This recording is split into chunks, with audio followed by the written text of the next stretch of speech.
तो हेलो दोस्तों, कैसे हैं आप सभी। पुनः आप सभी का आपको अपने चैनल कुशवाहा स्टडी नमन चैनल पर स्वागत है। तो दोस्तों, आज की क्लास में मैं आपको क्लास 10th गणित मॉडल पेपर 2022 इसको मैं आपको आज सॉल्व कराने वाला हूं। तो जो भी चैनल पर नए हैं, चैनल को सब्सक्राइब कर लीजिएगा। अगर आपको आज की ये क्लास पसंद आए तो वीडियो को लाइक कर दीजिएगा और इस वीडियो को ज्यादा से ज्यादा अपने मित्रों के पास शेयर कर दीजिएगा। तो चलिए बिना देरी किए आज की इस क्लास को शुरू करते हैं।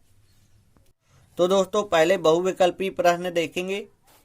पहले का क नंबर का सवाल है, एक परमेय संख्या और एक अपरमेय संख्या का योग होता है। एक परमेय संख्या और एक अपरमेय संख्या का योग होता है। क्या होता है? हमेशा अपरमेय संख्या होता है।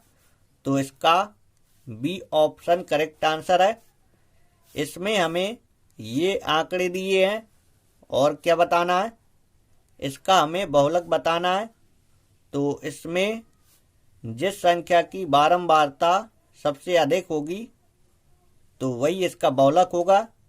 तो इसमें दो सबसे ज्यादा बार है तो इसका बहुलक क्या होगा? 2 होगा। तो इसका सी ऑप्शन करेक्ट आंसर है। रेखाओं a1x plus b1y plus c1 बराबर 0, a2x plus b2y plus c2 बराबर 0 का एक अद्वितीय हल होगा। तो इसका ये सी ऑप्शन करेक्ट आंसर है। सभी त्रिभुज समरूप होते हैं। सभी त्रिभुज समरूप होते हैं। तो इसका डी ऑप्शन करेक्ट आंसर है। समबाहु त्रिभुज समरूप होते हैं। सभी समबाहु त्रिभुज समरूप होते हैं। तो इसका डी ऑप्शन करेक्ट आंसर है। और अंगा नंबर के सवाल का आंसर हम आपको बताए दे रहे हैं। इसमें दिया है sine 48 degree, sine 48 degree minus cos 42 degree. तो साइन 48 डिग्री इसको जो कहते हो रखो, माइनस कॉस 42 डिग्री को लिख सकते हैं 90 माइनस 48 ये लिख सकते हैं। Sine 48 degree minus cos 90 minus theta होता है साइन थीटा। तो साइन 48 डिग्री आएगा। तो ये प्लस ये माइनस कैंसिल हो जाएगा। ये प्लस ये माइनस कैंसिल हो जाएगा। तो क्या आएगा? 0। तो कौन सा ऑप्शन सही है? इसका ये सी ऑप्शन करेक्ट आंसर है। शंकु के छिन्नक का आयतन है। हमें शंकु के छिन्नक का आयतन बताना है। तो छिन्नक के आयतन का ये सूत्र होता है। तो इसका ये बी ऑप्शन करेक्ट आंसर है। अब आपको आ जाना है दूसरे नंबर के प्रश्न में। दूसरे का क नंबर का सवाल देखेंगे। इसके हमें अभाज्य गुणनखंड करना है और हमें गुणनफल के रूप में लिखना है। तो बहुत ही आसान सवाल है। ये सवाल छोटे छोटे बच्चों से तक बनता होगा। तो देखिए दोस्तों, 3825 इसके पहले हम गुणनखंड करें तो ये किससे कटेगा? अगर हम अंकों को जोड़ेंगे तो कितना होगा? 18 3 के पहाड़ा में आता है, यानी ये 3 से कट जाएगा। 3 एकम 3, 3 दूनी 6, 2 बचा 22 बना, 3 21, 1 बचा 15 बना, 3 पचे 15, 3 से फिर कटेगा, 3 चौको 12, 3 दूनी 6, 1 बचा 15 बना, 3 पचे 15। अब ये कटेगा 5 से, 5 40, 2 बचा 25 बना, 5 25। अब ये कटेगा 5 से, 5 एकम 5, 5 एकम 5 कितना बचा? 3 बचा। तो ये बन गया 35। तो 5 सती 35। अब ये कट जाएगा 17 से, 17 एकम 17। तो 3825 इसे हम लिख सकते हैं 3 गुणे 3 गुणे 5 गुणे 5 गुणे 17। तो इसे हम लिख सकते हैं 3 की घाते 2 और इसे हम लिख सकते हैं 5 की घाते 2 गुणे 17। तो इतना आसान सवाल था। तो अब आपको देखना है दूसरे का ख नंबर का सवाल। दूसरे के ख नंबर के सवाल में हमें द्विघात समीकरण ज्ञात करना है, जिसके लिए ये मूल दिए गए हैं। तो हम इसको मान लेते हैं। माना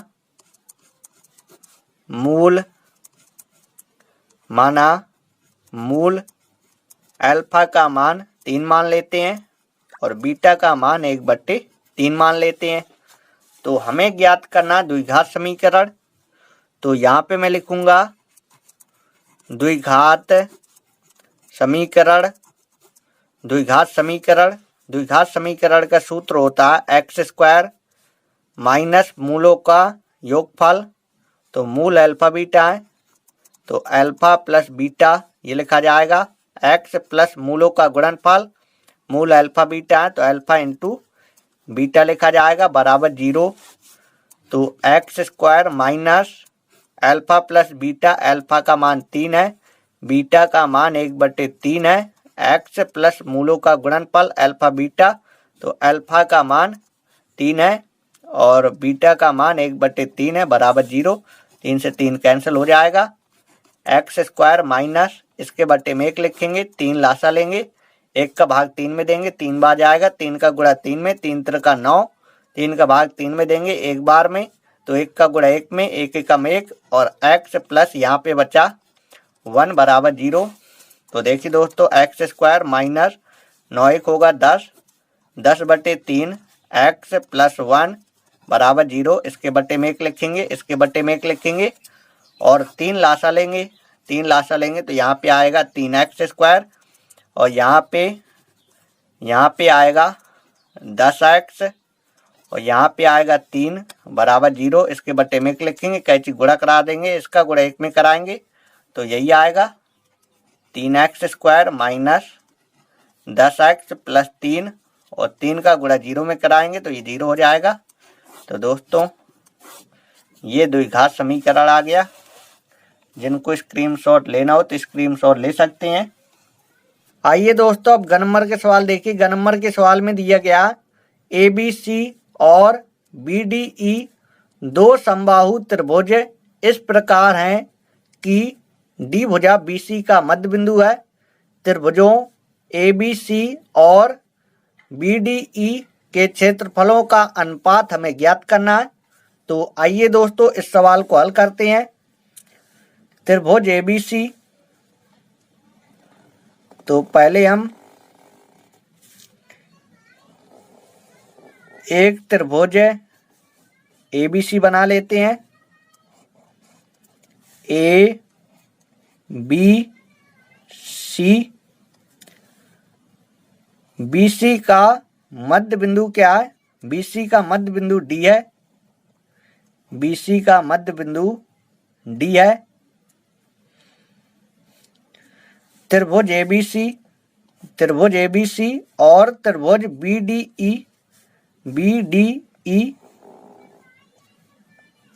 ये दोनों त्रिभुज क्या है? ये दोनों त्रिभुज समबाहु त्रिभुज है। तो देखिए दोस्तों यहाँ पे मैं लिखूंगा हल। चूंकि त्रिभुज ABC और त्रिभुज BDE दोनों समबाहु त्रिभुज हैं, इसलिए इनके तीनों कोण बराबर होंगे। तो हम कह सकते हैं एंगल समरूपता नियम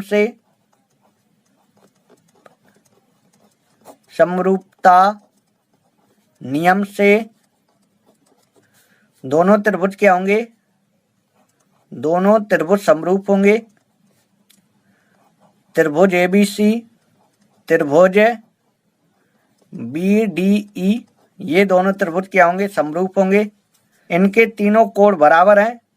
तीनों कोण ऐसे भी लिख सकते हैं एंगल समरूपता नियम से दोनों त्रिभुज समरूप होंगे, लेकिन आप इतना ही लिख देंगे तब भी आपका सही माना जाएगा, क्योंकि अगर दो कोण बराबर होते हैं तो तीसरा कोण अपने आप बराबर हो जाता है।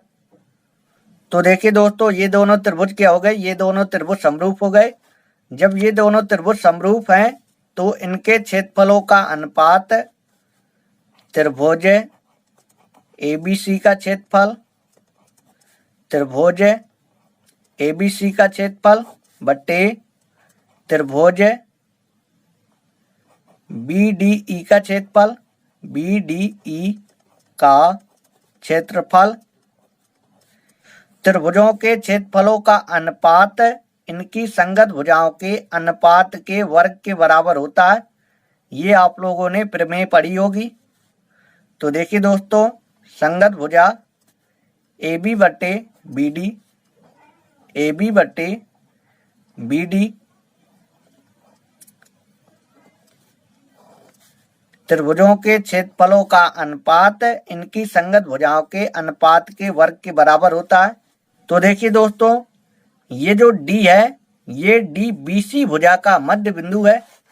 तो यहां से मैं लिखूंगा D भुजा BC का मध्य बिंदु है। जब D BC भुजा का मध्य बिंदु है तो क्या होगा, BD बराबर DC होगा। BD बराबर क्या होगा, DC होगा।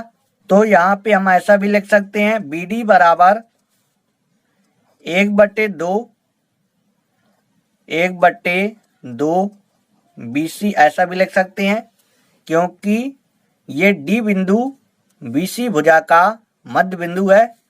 तो BD बराबर, अगर हम BC का आधा कर देंगे तो BD के बराबर हो जाएगा। तो मैंने यहाँ पे ऐसा ही किया है। अगर हम BC का आधा कर देंगे तो BD के बराबर हो जाएगा। तो अब देखिए दोस्तों, BD की जगह हम क्या लिखेंगे, 1/2 BC ये लिखेंगे। तो ऊपर AB है, अगर नीचे AB आ जाए तो ये कट जाएगा और अनुपात आ जाएगा। तो हम जानते हैं चूंकि त्रिभुज ABC क्या, समबाहु त्रिभुज है। समबाहु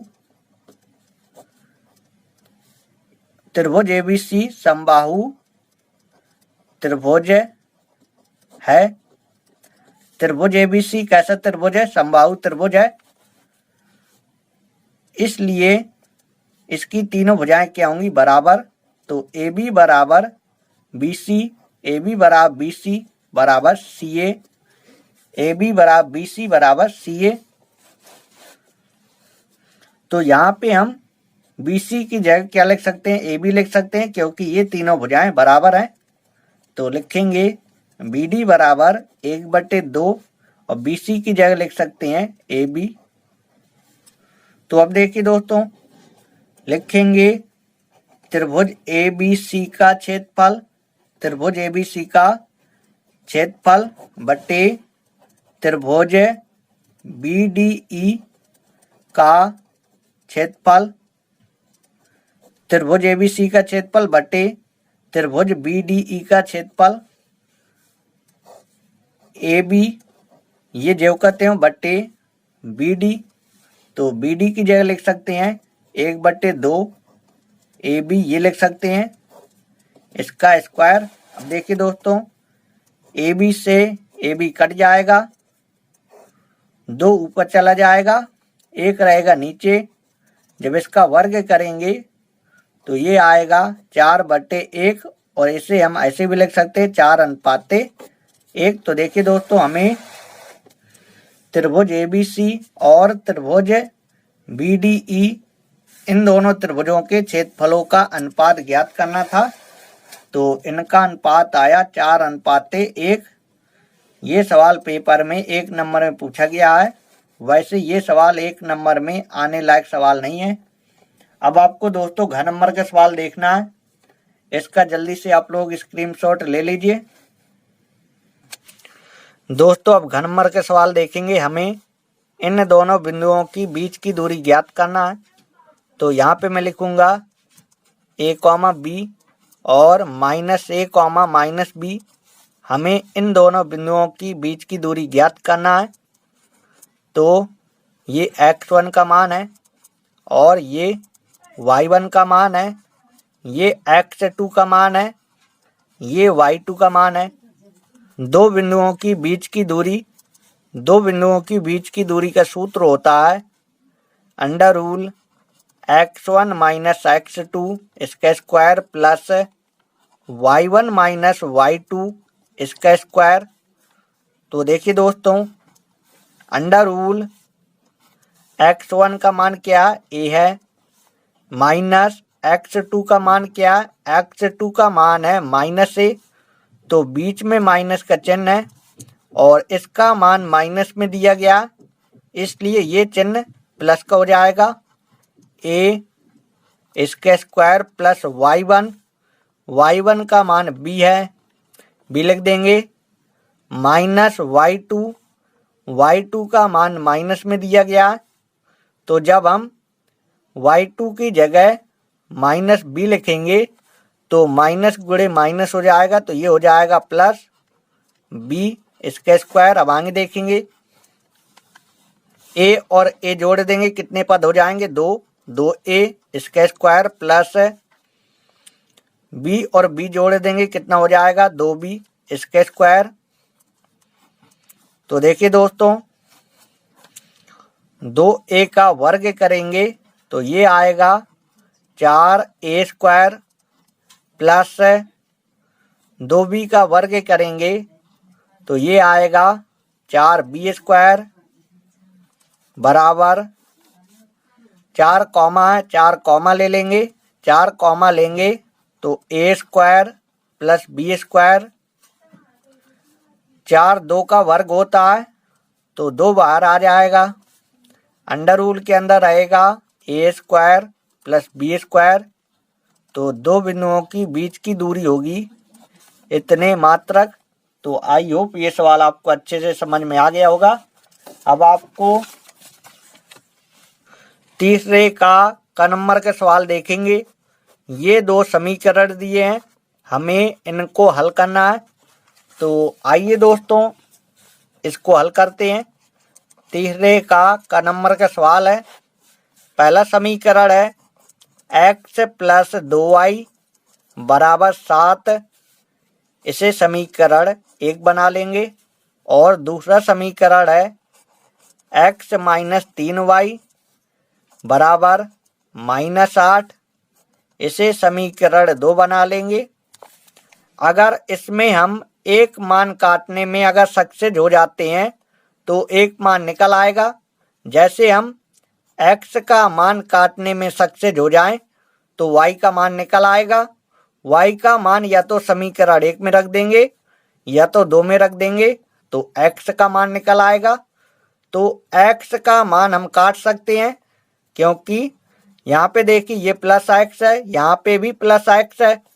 तो अगर हम इसमें इसको घटा दें तो x वाला मान कट जाएगा, क्योंकि अगर एक प्लस होता है एक माइनस होता है तो कैंसिल हो जाता है। तो हम क्या करें, हम समीकरण 1 में समीकरण 2 को घटा दें। तो यहाँ पे मैं लिखूंगा समीकरण 1 में समीकरण 2 को घटाने पर, समीकरण 1 में समीकरण 2 को घटाने पर, तो देखिए दोस्तों समीकरण 1 लिख लेते हैं। समीकरण 1 है x प्लस 2y बराबर 7, समीकरण 2 है x माइनस 3y बराबर -8। तो 1 में हमें 2 को घटाना है तो ये प्लस x माइनस x हो जाएगा, ये माइनस का 3y प्लस का 3y हो जाएगा, ये माइनस का 8 प्लस का 8 हो जाएगा, ये प्लस ये माइनस कैंसिल हो जाएगा। तो यहाँ पे 2y प्लस 3y बराबर 7 प्लस 8। तो देखिए दोस्तों 2y और 3y कितना होगा, 5y होगा, 5y लिख देंगे। 7 और 8 जोड़ देंगे, 7 8 15 होता है। तो y बराबर 15 और 5 चला जाएगा इसके बट्टे में, तो 5 का भाग दे देंगे, 5 3 15। तो y का मान आ जाएगा 3। y का मान या तो समीकरण 1 में रख देंगे या तो 2 में रख देंगे तो x का मान निकल आएगा।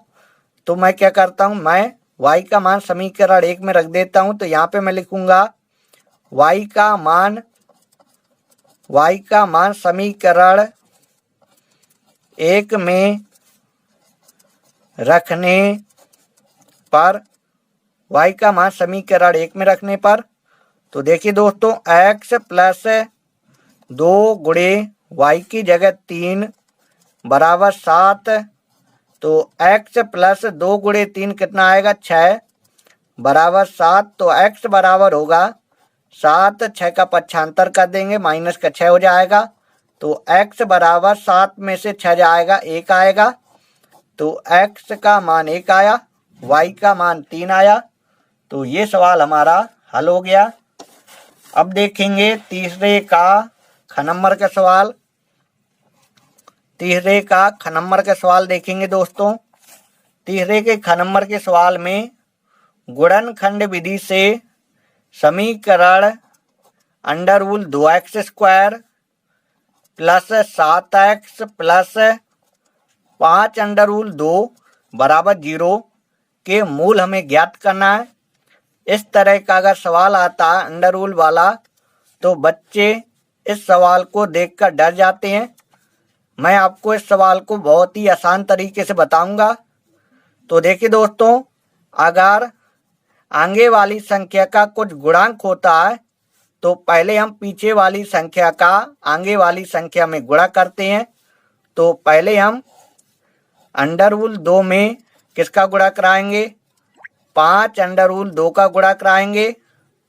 तो 5 हमारा ज्यों कहते हो, √2 गुणे √2 करेंगे तो इससे 2 बाहर निकल आएगा। कैसे निकल आएगा, दोनों में करड़ी की घात क्या सेम है, इसमें करड़ी की घात 2 है, इसमें करड़ी की घात 2 है। तो दोनों का गुणा हो जाएगा, 2 गुणे 2। तो 2 में से 1 बाहर निकल आता है, तो मैंने 2 को बाहर निकाल लिया। 5 गुणे 2 करेंगे, 5 दूनी 10 होगा। अब देखिए दोस्तों, हमने पीछे वाली संख्या का आगे वाली संख्या में गुणा कराया, कितना आया, 10 आया।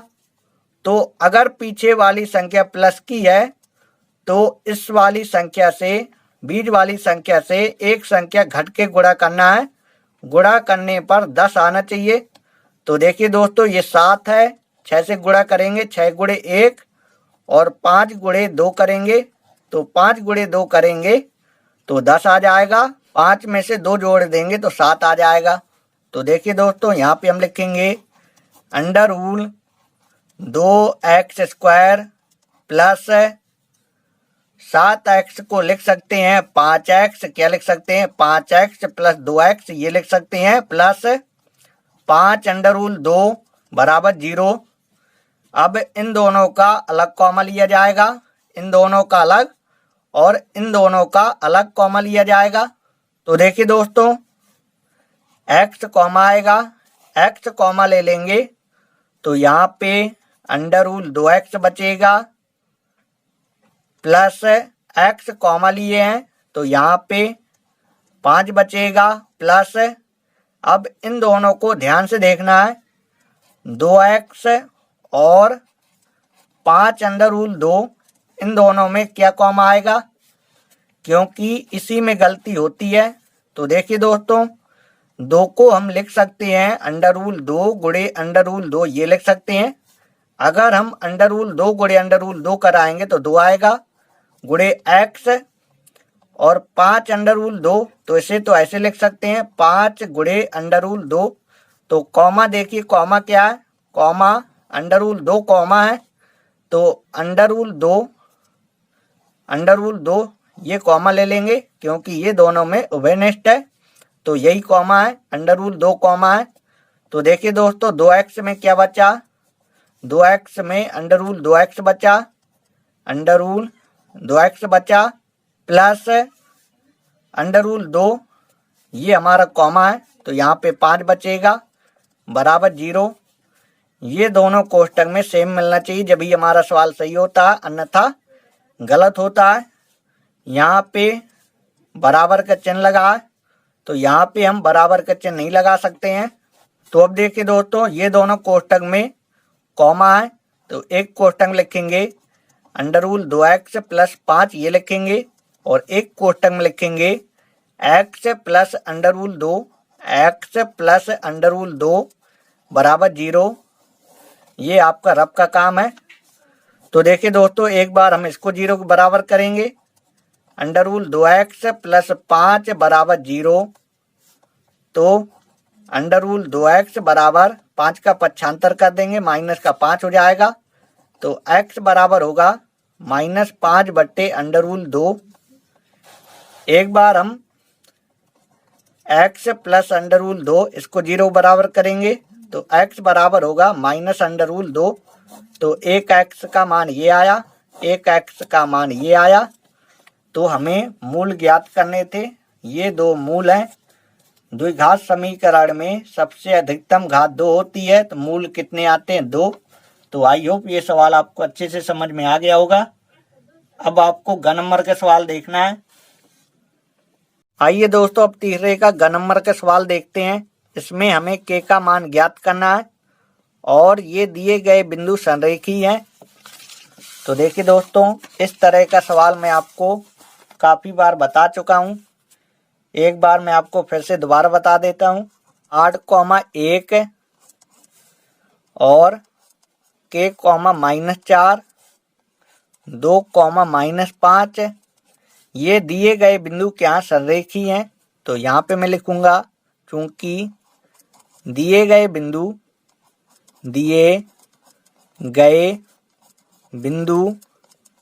संरेखी हैं, चूंकि दिए गए बिंदु संरेखी है, इसलिए त्रिभुज का क्षेत्रफल क्या होगा? 0। अगर दिए गए बिंदु संरेखी होते हैं तो हमेशा त्रिभुज का क्षेत्रफल 0 होता है। तो ये x1 का मान है, ये y1 का मान है, ये y1 का मान है, ये x2 का मान है, ये y2 का मान है, ये x3 का मान है, ये y3 का मान है। तो जल्दी से आप लोग कमेंट करके हमें त्रिभुज के क्षेत्रफल का सूत्र बताइए, क्योंकि आपके पेपर बिल्कुल नजदीक आ गए हैं। तो आपको त्रिभुज के क्षेत्रफल का सूत्र तो आता ही होगा। तो देखिए दोस्तों, त्रिभुज के क्षेत्रफल का सूत्र होता है 1/2 x1 y2 minus y3 plus x2 y3 minus y1 plus x3 y1 minus y2। ये त्रिभुज के क्षेत्रफल का सूत्र होता है। तो त्रिभुज का क्षेत्रफल क्या है? 0। यहाँ पे मैं 0 लिख दूंगा, बराबर 1/2। x1 का मान क्या है? x1 का मान 8 है, 8 लिख देंगे। y2 का मान -4 है, -4 लिख देंगे।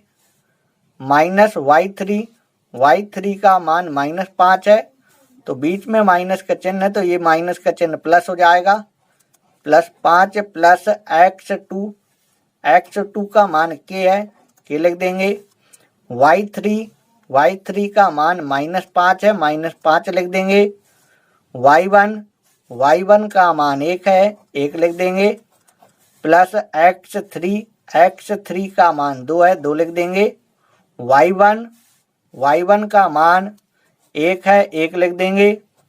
माइनस y2 का मान -4 है, तो यहाँ पे माइनस का चिन्ह आ रहा है, तो इसलिए ये -4 प्लस का 4 लिखा जाएगा, क्योंकि माइनस गुणे माइनस क्या हो जाएगा? प्लस। तो देखिए दोस्तों, इसके बट्टे में 1 लिखेंगे, कैंची गुणा करा देंगे और 2 का गुणा 0 में होगा, तो ये हो जाएगा 0 बराबर यहाँ पे -4 और +5 ये घटेगा, तो यहाँ पे 1 आएगा। 1 गुणे 8 कराएंगे तो 8 आएगा। और यहाँ पे देखिए -5 -1 ये दोनों जुड़ जाएगा, माइनस का 6 आएगा। -6 गुणे प्लस का k करेंगे तो माइनस का 6k होगा। प्लस यहाँ पे 4 में 1 जोड़ेंगे 5 होगा, 5 गुणे 2 कराएंगे, 5 दूनी 10 आएगा। तो अब देखिए दोस्तों, 10 और 8 18 होगा, 18 लिख देंगे। 6 के, तो -6 के -6 के 18 को इस साइड भेज देंगे, माइनस का 18 हो जाएगा। तो माइनस से माइनस कैंसिल, तो के बराबर 18, 6 चला जाएगा बटे में, तो 6 का भाग दे देंगे, 6 का 18, तो के का मान आ जाएगा 3। के का मान क्या आ जाएगा? के का मान आ जाएगा 3। अब देखेंगे घन नंबर के सवाल को। तो घन नंबर के सवाल को मैं यहाँ पे पहले लिख लेता हूँ। आइए दोस्तों, अब घन नंबर का सवाल देखिए। इसमें दिया गया है 6 सेंटीमीटर त्रिज्या वाले एक वृत्त के एक त्रिज्य खंड का क्षेत्रफल हमें ज्ञात करना है, जिसका कोण 60 डिग्री है। त्रिज्या आर का मान दिया गया 6 सेंटीमीटर और कोण थीटा का मान दिया गया 60 डिग्री। तो हमें त्रिज्य खंड का क्षेत्रफल ज्ञात करना है। तो मैं यहाँ पे लिखूंगा त्रिज्य खंड का क्षेत्रफल। त्रिज्य खंड का क्षेत्रफल, त्रिज्य खंड के क्षेत्रफल का सूत्र होता है pi R square theta, pi R square theta बटे 360। तो देखिए दोस्तों, पाई को ज्यों का त्यों रहने देंगे। आर स्क्वायर, तो आर का मान 6 है, 6 का स्क्वायर, और थीटा का मान 60 डिग्री बट्टे 360। तो 60 से अगर इसे काटेंगे तो 0 से 0 कैंसिल, और 6 6 36, 6 बार में कट जाएगा। तो देखिए दोस्तों, पाई 6 का वर्ग यानी 6 गुणे 6 बट्टे 6, 6 से 6 कैंसिल, तो 6 गुणे पाई कितना आएगा? 6 पाई आएगा। 6 पाई वर्ग सेंटीमीटर त्रिज्य खंड का ये क्षेत्रफल आएगा। पाई का मान रखिए या ना रखिए, यही आपका आंसर सही माना जाएगा। अब आपको चौथे नंबर के प्रश्न में चलना है। चौथे का क नंबर का सवाल देखना है। इसमें हमें सिद्ध करना है 1/√2 अपरमेय संख्या है। तो जब भी इस प्रकार के सवाल आते हैं तो हम इसका उल्टा मान लेते हैं। मैं मान लूंगा, माना 1/√2 एक परिमेय संख्या है। माना 1/√2 एक परिमेय संख्या है। जब मैंने इसको परिमेय संख्या माना है तो इसे मैं P/Q के रूप में लिख सकता हूं, जहां P और Q सहअभाज्य पूर्णांक है। इसका मतलब आपको पता होगा।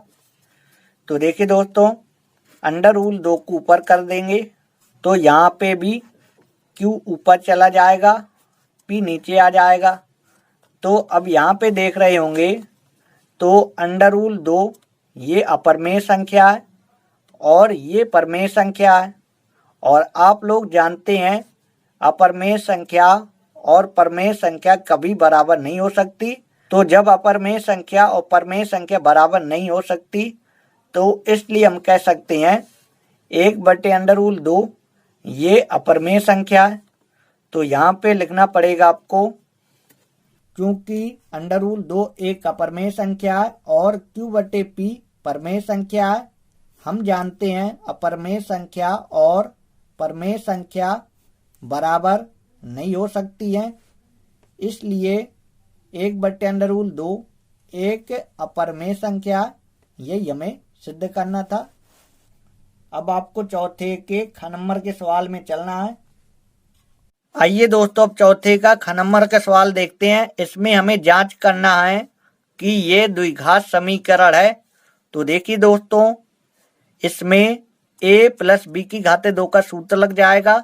a+b² का सूत्र होता है a²2। तो a का मान x है तो x² प्लस b², तो b का मान 1 है 1² प्लस 2ab, तो 2 गुणे a का मान x है गुणे b का मान 1 है, 1 लिख देंगे। 2 का गुणा x में कर देंगे, 2x हो जाएगा। 2 का गुणा -3 में कर देंगे तो -6 हो जाएगा। तो देखिए दोस्तों, एक्स स्क्वायर प्लस 1 का वर्ग करेंगे 1 आएगा, 2 गुणे एक्स गुणे 1 करेंगे 2x आएगा बराबर 2x -6। तो ये प्लस कैंसिल हो जाएगा। तो एक्स स्क्वायर प्लस 1 इसको इस साइड ले आएंगे, प्लस का 6 हो जाएगा बराबर 0। तो एक्स स्क्वायर 1 और 6 को जोड़ देंगे 7 हो जाएगा बराबर 0। तो ये द्विघात समीकरण है। अब आपको चौथे का ग नंबर का सवाल देखना है। चौथे के ग नंबर के सवाल में हमें एक्स और वाई में एक ऐसा संबंध ज्ञात करना है कि बिंदु एक्स वाई बिंदुओं 3,6 और -3,4 से समदूरस्थ हो। तो देखिए दोस्तों, इस वाले बिंदु से ये दोनों बिंदु बराबर दूरी पर हैं। तो हम क्या करें, पहले हम इन दोनों बिंदुओं के बीच की दूरी निकाल लें, फिर हम इन दोनों बिंदुओं के बीच की दूरी निकाल लें, फिर दोनों को क्या कर देंगे, बराबर कर देंगे। तो एक्स और वाई में संबंध ज्ञात हो जाएगा। तो यहां से यहां तक की दूरी को d1 और यहां से यहां तक की दूरी को d2। तो देखिए दोस्तों, सीधा हल कर देते हैं। इस बिंदु से ये दोनों बिंदु बराबर दूरी पर हैं, तो हम लिख सकते हैं d1 बराबर d2। दो बिंदुओं के बीच की दूरी का सूत्र होता है under rule x1 minus x2 इसका square plus y1 minus y2 इसका स्क्वायर बराबर दो बिंदुओं के बीच की दूरी का यही सूत्र होता है x1 माइनस x2 इसका square plus y1 minus y2 इसका स्क्वायर। अब देखिए दोस्तों, ये x1 का मान है, ये y1 का मान है, ये y1 का मान है, ये x2 का मान है, ये y2 का मान है, ये x2 का मान है, ये y2 का मान है। तो ध्यान से देखेंगे d1, तो d1 ये है, x1 का मान ये, x2 का मान ये, y1 का मान ये, y2 का मान ये लिया जाएगा। तो देखिए दोस्तों, x1 का मान x माइनस x2 का मान 3 इसका स्क्वायर प्लस y1, तो y1 का मान y माइनस y2 का मान 6 इसका स्क्वायर बराबर x1, तो x1 का मान x माइनस x2 का मान -3 है, तो +3 हो जाएगा, +3 का स्क्वायर प्लस y1, तो y1 का मान y माइनस y2 का मान 4 इसका स्क्वायर। अब आगे देखेंगे, इसमें a माइनस b की घाते 2 का सूत्र लगा देना। क्या होता है, a की घाते 2, तो a का मान x है, तो x की घाते 2 प्लस b की घाते 2, b का मान 3 है, 3 का वर्ग 9 माइनस 2ab, तो माइनस 6x आएगा। इसमें a माइनस b की घाते 2 का सूत्र लगेगा, तो y की घाते 2 प्लस 36 माइनस 12y ये आएगा बराबर, यहाँ पे a प्लस b की घाते 2 का सूत्र, तो x square plus 9 plus 6x ये आएगा। यहाँ पे a माइनस b की घाते 2 का सूत्र, तो y स्क्वायर प्लस 16 और माइनस 8y आएगा। तो अब आगे देखेंगे, x square plus y square minus 6x minus 12y, इन दोनों को जोड़ देते हैं, 9 6 15 यानी 45 आएगा। क्या आएगा, 45 बराबर यहाँ पे X square plus Y square, X square plus Y square plus 6x minus 8y minus 8y और क्या बचा 9 और 16 बचा। तो 16 9 क्या होता 25, 25 लिख देंगे। तो देखिए दोस्तों अब दोनों ओर वर्ग कर देंगे तो यहाँ पे लिखेंगे दोनों तरफ वर्ग करने पर, दोनों तरफ वर्ग करने पर वर्ग कर देंगे तो अंडर रूल खत्म हो जाएगा। तो X square plus Y square minus 6x minus 12y plus 45 बराबर X square plus Y square plus 6x minus 8y plus 25। तो ये प्लस ये प्लस ये प्लस ये प्लस कैंसिल हो जाएगा और जो बचा सबको इस साइड ले आएंगे। माइनस 6x इसको इस साइड लाएंगे, माइनस का 6x हो जाएगा। माइनस 12y इसको इस साइड लाएंगे, प्लस का 8y हो जाएगा। प्लस 45 इसको इस साइड लाएंगे, माइनस का 25 हो जाएगा बराबर 0। तो अब देखेंगे इन दोनों को जोड़ देंगे, माइनस का 12x होगा, ये माइनस ये प्लस घट जाएगा। माइनस की संख्या बड़ी है, माइनस का चिन्ह 12 में 8 जाएगा 4, 4 आएगा। इसमें इसको घटा देंगे, 5 में 5 जाएगा 0 और 4 में 2 जाएगा 2। माइनस के चिन्ह का गुणा करा देंगे तो ये माइनस है प्लस हो जाएगा 12x, ये माइनस है प्लस हो जाएगा और ये प्लस है तो माइनस हो जाएगा बराबर 0। और 4 का भाग जा रहा तो 4 का भाग दे देंगे, 4 × 12 और y 4 × 5 = 20। तो हमें x और y में संबंध ज्ञात करना था तो हमने x और y में संबंध ज्ञात कर दिया। तो आई होप ये सवाल आपको अच्छे से समझ में आ गया होगा। अब आपको घन नंबर का सवाल देखना है। आइए दोस्तों अब चौथे का घन नंबर का सवाल देखते हैं। चौथे के घन नंबर के सवाल में दिया गया एक लंबवृत्तीय शंकु की त्रिज्या 6 सेंटीमीटर और ऊंचाई 8 सेंटीमीटर है। तो हमें शंकु का वक्र पृष्ठ ज्ञात करना है। तो वक्र पृष्ठ का सूत्र होता πr_l। अगर हमें r और l अगर ये दोनों मान पता होंगे तो हम शंकु का वक्र पृष्ठ ज्ञात कर लेंगे। तो देखिए दोस्तों पहले मैं शंकु बना लेता हूँ, जो जो दिया है इसको पहले लिख लेंगे। सवाल में शंकु की ऊंचाई 8 सेंटीमीटर दी गई है और इसकी त्रिज्या 6 सेंटीमीटर दी गई है। तो पहले यहाँ पे लिख देंगे शंकु की ऊंचाई h का मान दिया गया है 8 सेंटीमीटर और शंकु की त्रिज्या r का मान दिया गया 6 सेंटीमीटर। हमें ज्ञात करना है शंकु का वक्र पृष्ठ। तो हमारे पास r का मान है, l का मान और लगेगा। तो पहले हम l का मान निकालते हैं। तो l का मान निकालने के लिए हम सूत्र लगाएंगे h² प्लस r², ये सूत्र लगाएंगे।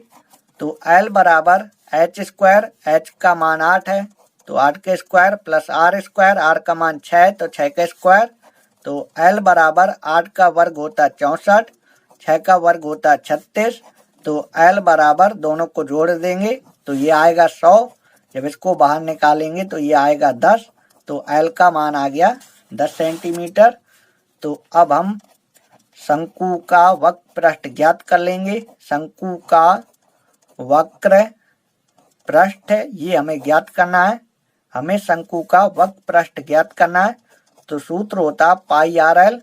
तो इसमें मान रख देंगे, पाई जो कहते हैं रखेंगे, आर का मान क्या 6 रख देंगे। एल का मान क्या, एल का मान 10 है, तो 6 गुणे 10 कर देंगे तो ये आ जाएगा 60 पाई आएगा। शंकु का वक्रपृष्ठ आएगा 60 पाई वर्ग सेंटीमीटर। तो आई होप ये सवाल आपको अच्छे से समझ में आ गया होगा। दोस्तों 5वें का ख नंबर का सवाल देखेंगे। ये सवाल थोड़ी बड़ा है, इसलिए मैंने इस सवाल को यहाँ पे नोट नहीं किया है। इस सवाल को यहाँ पे आपको स्क्रीन पर देखना है। इस सवाल में दिया गया है एक ठोस अर्धगोले पर, तो मैं एक अर्धगोला बना लेता हूँ। इस अर्धगोले पर एक शंकु अध्यारोपित है। इस अर्धगोले पर एक शंकु रखा है जिनकी त्रिज्याएं 1 सेंटीमीटर है। दोनों की त्रिज्याएं 1 सेंटीमीटर है। शंकु की त्रिज्या 1 सेंटीमीटर, अर्धगोलीय त्रिज्या 1 सेंटीमीटर। आगे लिखा है तथा शंकु की ऊंचाई, ये शंकु की ऊंचाई उसकी त्रिज्या के बराबर है। शंकु की ऊंचाई उसकी त्रिज्या के बराबर है। यानी अगर त्रिज्या 1 सेंटीमीटर है तो ऊंचाई भी 1 सेंटीमीटर है। तो हमें इस ठोस का आयतन पाई के पदों में ज्ञात करना है। तो देखिए दोस्तों, यहाँ पे मैं लिखूंगा ठोस का आयतन, ठोस का आयतन कैसे निकलेगा। हम अर्धगोले का आयतन अर्धगोले का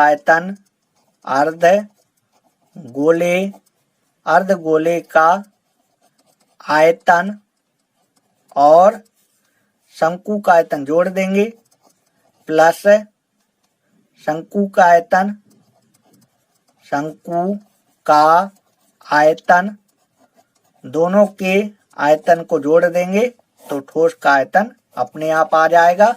तो अर्धगोले के आयतन का सूत्र आपको पता होना चाहिए। क्या होता है, 2/3 पाई आर की घाते 3 ये होता है, प्लस शंकु के आयतन का सूत्र होता है 1/3 पाई आर स्क्वायर एच ये होता है।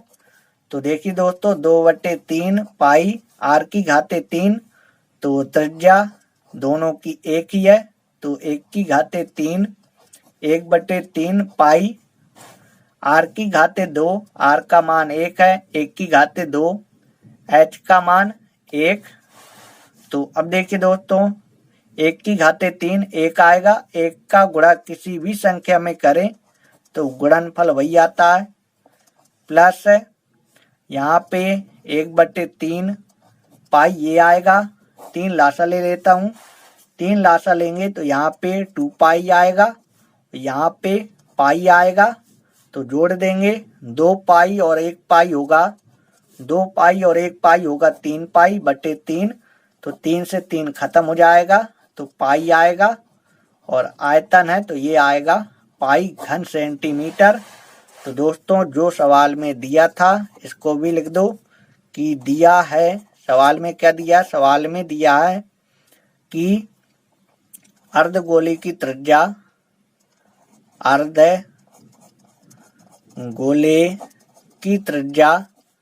अर्धगोले की त्रिज्या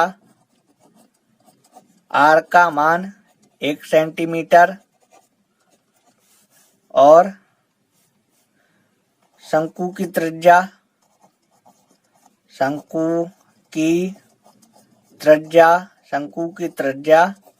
आर का मान 1 सेंटीमीटर। तो जितना बड़ा ये सवाल था उतना बड़ा ये लगा नहीं है, बहुत ही आसान सवाल है। ये सवाल 4 नंबर में पूछा गया। आइए दोस्तों, 5वें का ग नंबर का सवाल देखते हैं। ये सवाल बहुत ही मोस्ट है। इस सवाल में दिया एक त्रिभुज एबीसी की भुजा बीसी पर एक बिंदु डी इस प्रकार स्थित है कि कोण एडीसी बराबर कोण बीएसी, ये वाला कोण इस वाले कोण के बराबर है। तो हमें सिद्ध करना है CA² इसका वर्ग दो भुजाओं के CB और CD के गुणनफल के बराबर होता है, ये हमें सिद्ध करना है। तो देखिए दोस्तों, पहले मैं एक त्रिभुज ABC बना लेता हूँ। पहले मैं एक त्रिभुज ABC बना लेता हूँ। ABC थोड़ी टेढ़ा मेढ़ा बन गया, अगर आप पटरी से बनाएंगे तो अच्छा बन जाएगा। तो देखिए दोस्तों, त्रिभुज ABC की भुजा BC, इस BC पर ये D बिंदु इस प्रकार स्थित है कि ADC, ये D बिंदु इस प्रकार स्थित है कि ADC, ये वाला कोण ADC, ये वाला कोण BAC इस वाले कोण के बराबर है। ये वाला कोण इस वाले कोण के बराबर है। इस प्रकार ये D बिंदु स्थित है कि ये वाला कोण ADC कोण BAC के बराबर है। तो ये हमें सिद्ध करना है। CA स्क्वायर CB इंटू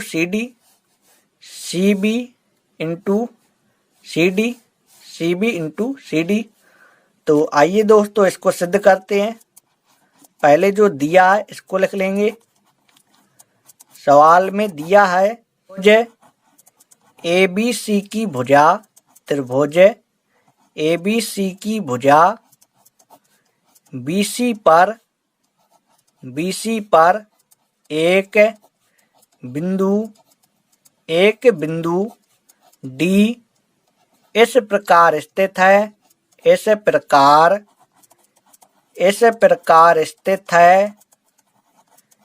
प्रकार स्थित है कि कोण ADC बराबर कोण BAC, ये वाला कोण इस वाले कोण के बराबर है। तो हमें सिद्ध क्या करना है?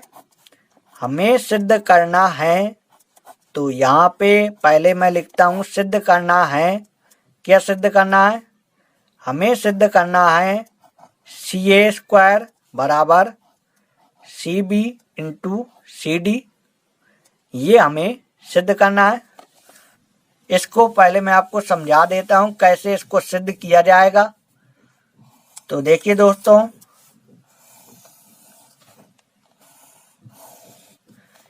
ABC ये त्रिभुज है, D बिंदु इस प्रकार स्थित है, ये D बिंदु इस प्रकार स्थित है कि ये वाला कोण इस वाले कोण के बराबर है। थोड़ी मैं दोनों त्रिभुजों को अलग कर लेता हूं तो आपको अच्छे समझ में आ जाएगा। ABC ये वाला त्रिभुज और ADC ये वाला त्रिभुज, अगर हम इन दोनों त्रिभुजों को लेकर अगर इनको हम समरूप सिद्ध कर दें, तो संगत भुजाओं का अनुपात बराबर हो जाएगा। तो देखिए दोस्तों, ऐसे हम लिखेंगे। पहले हम ये वाला त्रिभुज लेंगे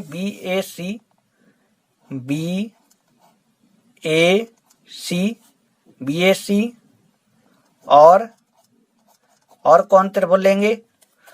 तो इसके अनुसार आपको लेना है। तो B किसके बराबर है? तो अभी आपको पता नहीं है। A किसके बराबर है? तो A बराबर है D के। A किसके बराबर है? तो A बराबर है D के। तो D लिख दीजिए। और C दोनों में वेनेस्ट है, तो C लिखा जाएगा। तो यहाँ पे अब बताइए क्या आएगा? तो यहाँ पे आएगा A। क्या आएगा? A आएगा। इस अनुसार आपको त्रिभुज लेना है।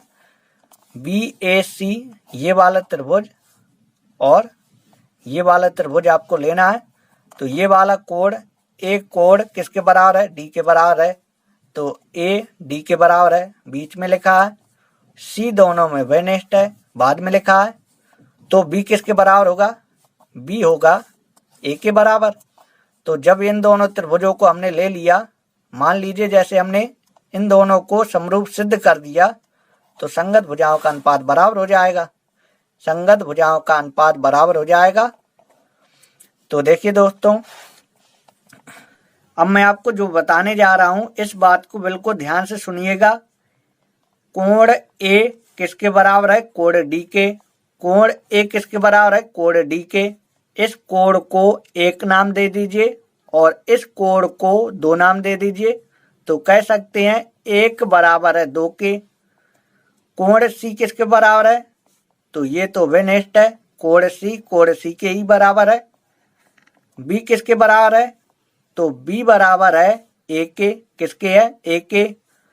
तो इसको नाम दीजिए 3 और इसको नाम दीजिए 4। अब आपको ध्यान से सुनना है, सी ए स्क्वायर लाना है।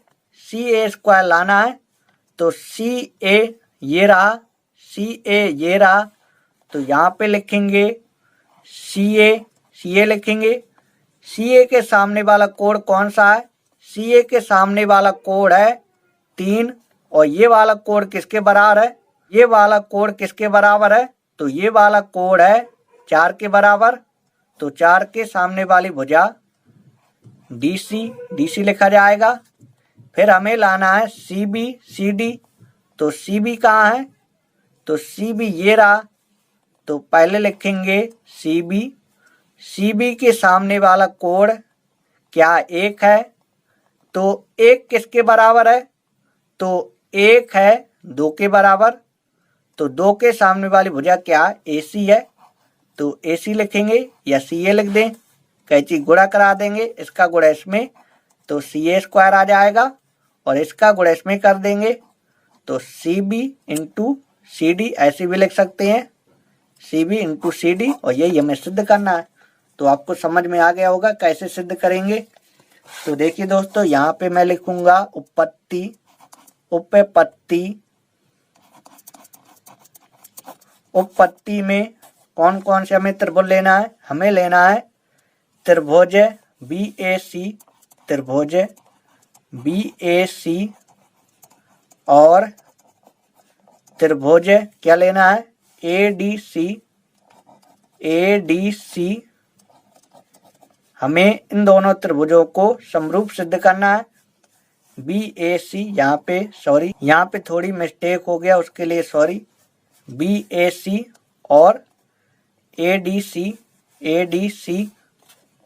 हमें इन दोनों त्रिभुजों को समरूप सिद्ध करना है। तो कोई नियम लगना चाहिए, या तो एंगल ये नियम लगे, या तो साइड एंगल साइड ये वाला नियम लगे, या तो साइड ये नियम लगे। तो इस समरूपता कसौटी से ये दोनों त्रिभुज समरूप हो जाएंगे। तो देखिए दोस्तों, ये वाला कोण दोनों में बराबर है, ये सवाल में दिया है। तो लिखेंगे कोण BAC ये वाला कोण किसके बराबर है? ADC के।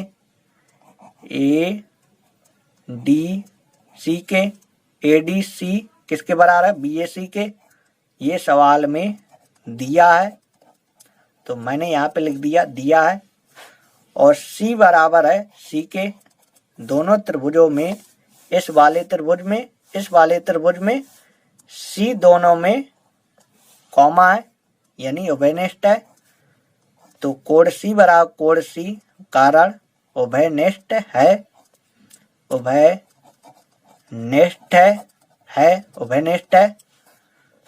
तो देखिए दोस्तों, एंगल समरूपता कसौटी से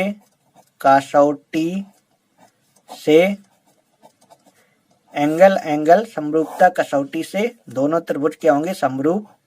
त्रिभुज BAC और त्रिभुज ADC ये दोनों त्रिभुज क्या होंगे? समरूप। अगर ये दोनों त्रिभुज समरूप हो गए तो इनकी संगत भुजाओं का अनुपात बराबर हो जाएगा। तो देखिए दोस्तों, हमें CA स्क्वायर लाना है। तो ये वाला कोण इसके बराबर है और ये वाला कोण इसके बराबर है और ये वाला कोण इसके बराबर है। कोण 3 बराबर है कोण 4 के। तो देखिए दोस्तों CA² लाना है तो CA तो यहाँ देखो CA, पहले ये वाला त्रिभुज लीजिए CA। तो CA के सामने वाला कोण कौन है? 3 है और 3 किसके बराबर है? 3 बराबर है 4 के। तो 4 के सामने वाली भुजा लिख दीजिए DC या CD। सिद्ध करने CD है तो मैं CD लिख देता हूं। फिर CD लाना है तो CB ये है तो CB, पहले CB लिखिए और CB के सामने वाला कोण 1 है। 1 किसके बराबर है? तो 1 बराबर है 2 के और 2 के सामने वाली भुजा AC है तो AC लिखिए या CA लिखिए। अब कैंची गुणा करा दीजिए, इसका गुणा इसमें तो CA², इसका गुणा इसमें तो CB इंटू CD, और यही हमें प्रूफ करना था तो प्रूफ हो गया। आप लोग यहाँ से भी लिख सकते हैं CA के बट्टे में CD आएगा, CA के बट्टे में CD आएगा और CB के बट्टे में CA आएगा। इतना लिख दीजिए, सिद्ध हो जाएगा। आइए दोस्तों 5वें का घन नंबर का सवाल देखिए। इसमें दिया गया किसी कार के 2 वाइपर हैं। आप लोगों ने कारों में देखा होगा शीशा साफ करने के लिए 2 वाइपर लगे होते हैं। तो मैंने एक वाइपर ये बनाया और एक वाइपर ये बनाया। ये परस्पर कभी आच्छादित नहीं होते हैं। आच्छादित का मतलब ये दोनों एक दूसरे को नहीं छूते हैं। प्रत्येक वाइपर की पत्ती की लंबाई 25 सेंटीमीटर है, यानी इन दोनों वाइपरों की पत्ती की लंबाई कितनी है? 25 सेंटीमीटर है। तो ये 25 सेंटीमीटर है और ये 25 सेंटीमीटर है। आगे लिखा 115 अंश के कोण तक घूमकर सफाई कर सकता है। तो ये दोनों वाइपर 115 अंश तक घूमकर सफाई कर सकते हैं। तो 115 तो ये तो 90 से ज्यादा होगा, यानी ये इतना सफाई कर सकते हैं। आप लोग कोण को बनाइएगा 115 अंश।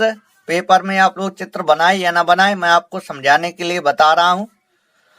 तो इसमें कहा है कि ये जो वाइपर की पत्ती है कितना घूमकर सफाई कर सकती है? तो 115 इतने अंश के कोण तक घूमकर इतनी जगह को सफाई कर सकती है। इसी प्रकार ये वाली वाइपर की पत्ती ये भी 115 अंश तक घूमकर, ये वाली भी वाइपर की पत्ती 115 अंश तक घूमकर सफाई कर सकती है। प्रत्येक बुहार के साथ जितना क्षेत्रफल साफ हो सकता है तो वो हमें ज्ञात करना है। हमें ये क्षेत्रफल ज्ञात करना है कि दोनों के द्वारा कितना क्षेत्रफल साफ हो सकता है। तो देखिए दोस्तों, दोनों में कोण सेम बन रहा है, और दोनों की लंबाई सेम है। लंबाई ये त्रिज्या का मान है। तो अगर हम एक वाइपर द्वारा साफ हुए भाग का क्षेत्रफल निकाल लें, उसमें अगर 2 का गुणा करा देंगे तो दोनों वाइपरों द्वारा साफ हुए भाग का क्षेत्रफल निकल आएगा। प्रत्येक वाइपर की पत्ती की लंबाई यानी आर का मान है कितना, 25 सेंटीमीटर। और कोण कितना बनता है, तो कोण बनता है 115 अंश, ये बनता है। तो देखिए दोस्तों, दोनों का क्षेत्रफल हम एक साथ निकाल देते हैं। तो यहाँ पे हम लिखेंगे कार के वाइपरों के द्वारा साफ किया गया क्षेत्रफल। तो क्या करें, हम एक त्रिज्य खंड के क्षेत्रफल में 2 का गुणा करा देंगे तो दोनों का निकल आएगा। तो 2 गुणे त्रिज्य खंड का क्षेत्रफल, त्रिज्य खंड का क्षेत्रफल। तो देखिए दोस्तों, 2 गुणे त्रिज्य खंड के क्षेत्रफल का सूत्र होता पाई आर स्क्वायर थीटा बटे 360, ये होता है। तो देखिए दोस्तों, 2 गुणे पाई आर स्क्वायर, तो आर का मान है 25, आर का मान कितना 25, तो 25 के स्क्वायर, और थीटा का मान है 115, तो 115 लिख देंगे बटे 360। तो देखिए दोस्तों, 2 गुणे पाई और 25 का वर्ग कितना होता है, 25 का वर्ग होता है 600, 25 गुणे 115 बटे 360। तो देखिए दोस्तों, 2 से इसे काटेंगे, 2 एकम 2, 2 एकम 2, 1 बचा 16 बन गया, 2 अट्ठे 16, 0, 5 से काट देंगे, 5 ती 15, 16 17 18, 3 बचा 30 बना, 5 छः 30, 5 से काटेंगे, 5 दूनी 10, 5 दूनी 10 और 5 ती 15। तो अगर हम 625 गुणे 23 करें तो कितना आएगा, तो ये आएगा 14,375। कितना आएगा, 14,375 बटे 36 पाई इतने वर्ग सेंटीमीटर, इसका आंसर आएगा। छठवें के क नंबर के सवाल में, tan 2a बराबर cot a minus 18 degree, 2a न्यून कोण है, तो a का मान हमें ज्ञात करना है। ये सवाल 4 नंबर में आया है और 4 लाइन में ये लग जाएगा। देखिए कैसे, इसे हम लिख सकते हैं कॉट 90 माइनस 2a, ये लिख सकते हैं क्योंकि कॉट 90 माइनस थीटा होता है tan थीटा, बराबर कॉट a माइनस 18 डिग्री। तो देखिए दोस्तों, कॉट से कॉट खत्म, तो 90 डिग्री माइनस 2a बराबर a माइनस 18 डिग्री। तो माइनस 2a, इसको इस साइड ले आएंगे, माइनस का a हो जाएगा, माइनस 18 डिग्री, इसको इस साइड भेज देंगे तो ये माइनस का हो जाएगा। इन दोनों को जोड़ देंगे, माइनस का 3a होगा, इन दोनों को जोड़ देंगे तो 18 और 9 1 10, 108 होगा। तो माइनस से माइनस खत्म, तो a बराबर 108 और 3 चला जाएगा बट्टे में, तो 3 त्रिका 9, 3 18, तो a का मान आ जाएगा 36 डिग्री। तो ये सवाल इतना आसान था। अब आ जाना है ख नंबर के सवाल में। अब आ जाइए दोस्तों ख नंबर के सवाल में। ख नंबर के सवाल में हमें बंटन का बहुलक ज्ञात करना है। इसमें वर्ग अंतराल दिया 1 से 3, 3 से 5, 5 से 7, 7 से 9, 9 से 11 और बारंबारता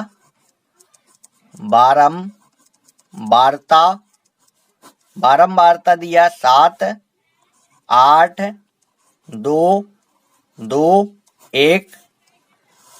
तो हमें क्या ज्ञात करना है, हमें बहुलक ज्ञात करना है। बहुलक ज्ञात करने के लिए सूत्र होता है L plus F1 minus F0 बटे 2F1 minus F0 minus F2 गुणे H। ये होता है बहुलक ज्ञात करने के लिए सूत्र। तो देखिए दोस्तों, L का मान तो सबसे पहले आपको इसमें देखना है कि कौन सी संख्या सबसे ज्यादा बड़ी है। बारंबारता में सबसे बड़ी संख्या 8 है, तो ये 8 F1 का मान होगा, इसके ऊपर F0 का मान होगा और इसके नीचे F2 का मान होगा और ये L का मान होगा। L का मान यानी निम्न सीमा का मान होगा। L का मान 3 और H का मान, इनका अंतर तो 5 में से 3 घटाएंगे तो 2, तो H का मान 2 है। इसमें अगर रख देंगे तो बहुलक का मान निकल आएगा। L की जगह 3 प्लस F1 का मान 8 माइनस F0 का मान 7 बटे 2F1, तो 2 गुणे F1 का मान 8 माइनस F0 का मान 7 माइनस F2 का मान 2 गुणे H का मान 2 है। अब आगे देखेंगे, 3 प्लस 8 में से 7 जाएगा, 1 आएगा। 8 गुणे 2, 8 दूनी 16 और 7 2 कितना होगा, 7 2 9 गुणे 2। अब देखिए दोस्तों, 3 प्लस 1 बटे 16 में से 9 जाएगा, कितना आएगा, तो 16 में से 9 जाएगा 7 आएगा गुणे 2। तो देखिए दोस्तों, 3 प्लस 2 बटे 7, इसके बटे में 1 लिखिए और 7 लासा ले लेंगे तो यहाँ पे 21 आएगा, यहाँ पे 2 आएगा। 21 2 होता 23 बटे 7 और 7 का आपको भाग दे देना है, तो दशमलव में आंसर आ जाएगा। तो अब आपको ग नंबर के सवाल को देखना है।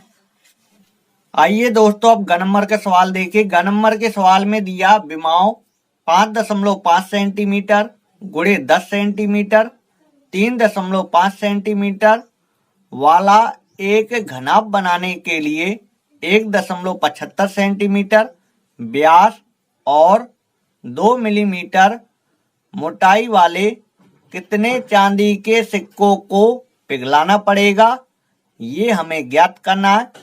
तो आइए दोस्तों, इस सवाल को बहुत ही शानदार तरीके से हल करते हैं। तो सबसे पहले मैं एक घनाभ बना लेता हूं।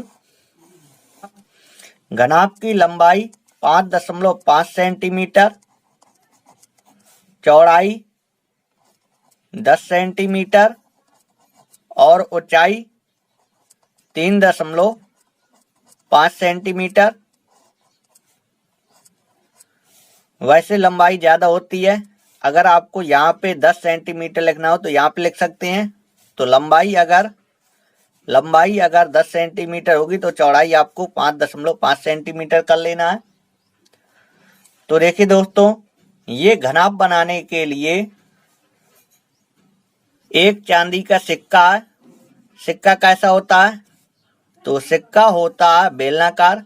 कैसा होता है दोस्तों, सिक्का बेलनाकार होता है।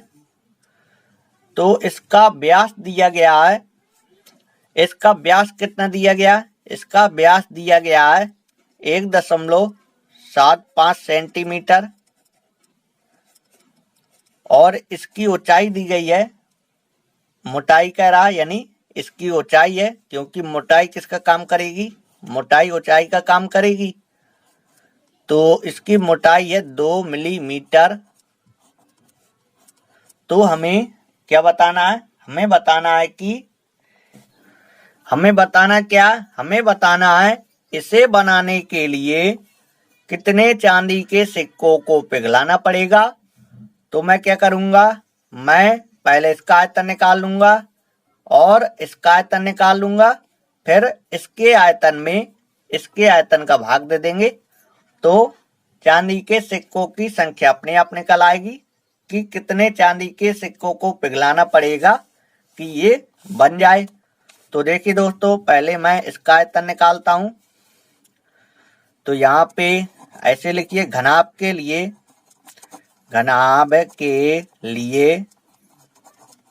घनाभ के लिए L का मान 5.5 सेंटीमीटर और चौड़ाई B का मान 10 सेंटीमीटर और ऊंचाई H का मान 3.5 सेंटीमीटर। और घनाभ का आयतन निकालने के लिए फटाफट आप लोग सूत्र बताइए कमेंट करके। घनाभ के आयतन का सूत्र क्या होता है?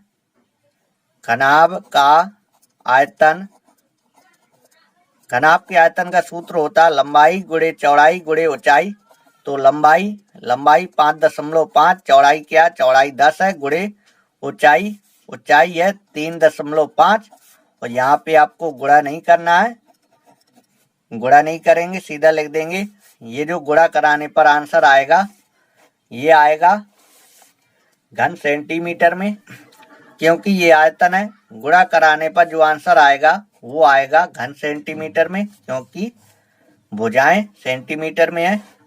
अब निकालेंगे हम इसका आयतन।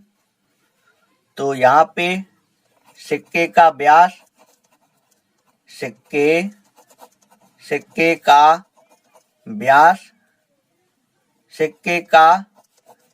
दिया गया है 1.75 सेंटीमीटर। तो पहले हम इसकी त्रिज्या निकाल लेते हैं। सिक्के की त्रिज्या R बराबर 1.75/2 त्रिज्या व्यास की आधी होती है। तो देखिए दोस्तों, सवाल में जो मोटाई दी गई है, यानी कह सकते हैं जो ऊंचाई दी गई है मिलीमीटर में। और यहाँ पे आपको ध्यान देना है, नहीं सवाल पूरा चौपट हो जाएगा, क्योंकि ये सभी सेंटीमीटर में दिया गया है और ये मिलीमीटर में दिया गया, तो इससे भी सेंटीमीटर में होना चाहिए।